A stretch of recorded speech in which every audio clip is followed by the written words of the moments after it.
Right.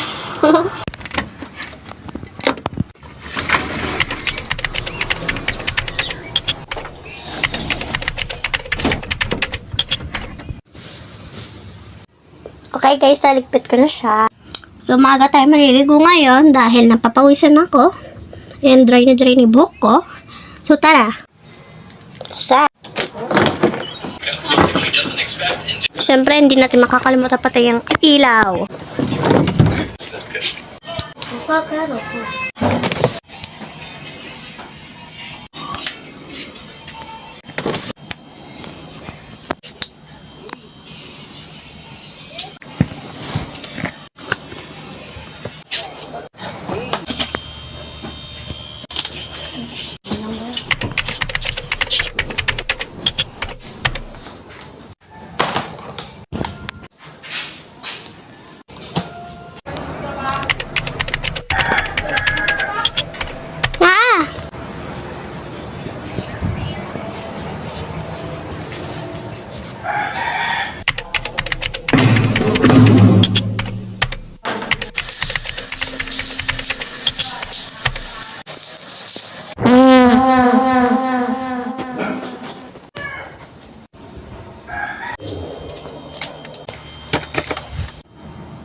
Wow.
Thank you for watching to all of my videos. Please like and subscribe. And don't forget to subscribe. Bye-bye.